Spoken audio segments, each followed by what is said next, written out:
Hey guys, welcome back to my channel. Today I'm going to be doing a book review on Ender's Game by Orson Scott Card. For those of you who don't know what Ender's Game is about, the description on the back of the book says, once again, the Earth is under attack. An alien species is poised for a final assault. Survival of humanity depends on a military genius who can defeat the aliens. But who? Ender Wiggin, brilliant, ruthless, cunning, a tactical and strategic master, and a child. Recruited for military training by the world government, Ender's childhood ends the moment he enters his new home, Battle School. Among all the elite recruits, Ender proves himself to be genius among geniuses. He excels in simulated war games, but is the pressure and loneliness taking its toll on Ender? Simulations are one thing. How will Ender perform in real combat conditions? After all, Battle School is just a game, isn't it? For those of you who are considering reading Ender's Game but you haven't yet, I would probably rate it about 9 out of 10 stars and definitely recommend it. I can't really think of anything bad about it, to be completely honest. I never really got bored in the book. It was just really good. I feel like this author does a really good job in making you feel the characters' emotions, and I never got bored at any point in the book. It sucked me in by the first page, and it was a really good book. Now, if you haven't read the book, don't watch past this point, because I'm going to be reviewing some of the spoilers and tell you what I thought about them. So if you're considering reading it, don't watch past this point, because I don't want to spoil anything for you. So Ender's Game was really rare because, as I said, I got into it on the first page, and that's rare for me. Usually it takes me a couple chapters for me to really get into the book and be addicted to it, but this time, I got into it super fast. So the first page takes place when Ender's going to get this monitor removed from his head, and I'm like, why were they monitoring him in the first place? So that question kept me reading, and then even more questions sprung up, and it was a really good book, and I just kept reading on from there. So as the book progressed, it got more and more interesting. Once he got to Battle School, I knew I'd love it. So the best way I can describe the Battle School is probably a sci-fi Hogwarts with more emphasis on Quidditch. I thought the Battle School was really interesting. I liked how they had those ribbons of light that the kids had to follow to know where they were supposed to go throughout the day. I thought that was really cool for some reason. And of course, the battles I thought were a really interesting concept. That was really interesting to me. And I really liked anti-gravity and all the ways that you're supposed to maneuver around. I thought it was really cool.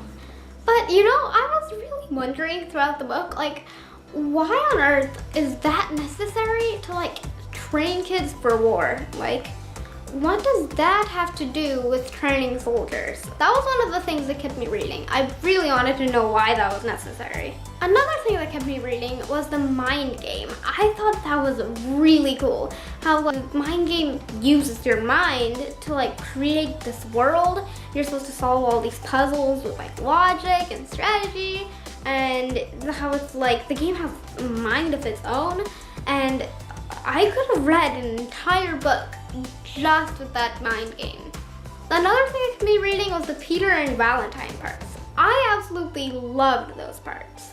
I liked seeing their progress in taking over the world, and the fact that they were using the internet to try and do so, I thought that was really cool. But I actually didn't think they'd really get anywhere. I thought Command School was really interesting too.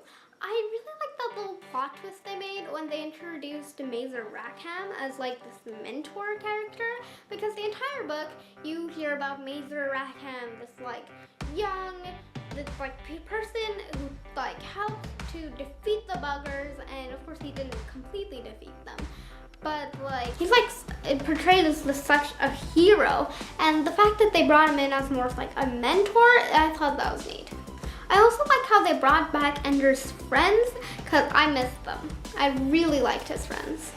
And probably the biggest plot twist was when they revealed that entire time in a Battle School, Ender was actually fighting the real war. What? That was just a mind blow. I didn't see that coming. I thought the rest of the book, or maybe even the sequel, would be about him defeating the buggers, but turns out he already defeated the buggers. I thought that was really cool. That was definitely a surprising moment and a really good plot twist. Now, with that last plot twist, I was quite amazed. When Ender moves to the new planet with Valentine, the fact that he finds a replica of the mind game there, and it was built by the buggers, I thought that was incredible. And when he reached the end, he found a bugger egg, like, wow. That was a really cool part for it to end. And I really want to read the sequel. And if you guys would like to see a book review when I'm finally done with that, put that in the comments down below. And if you would like to see any other video from me, it can be a review, it can be anything, put that in the comments down below because I always need ideas. Another thing you can do is push the thumbs up button because you all know what happens when you don't push the thumbs up button. Yep. Neither do I, but push it anyways. Another button you can push is subscribe, because if you subscribe, then you'll be notified every time I put up a new video. I also have all my social media links in the description down below. Well, I guess that's the end of this week's video. Bye!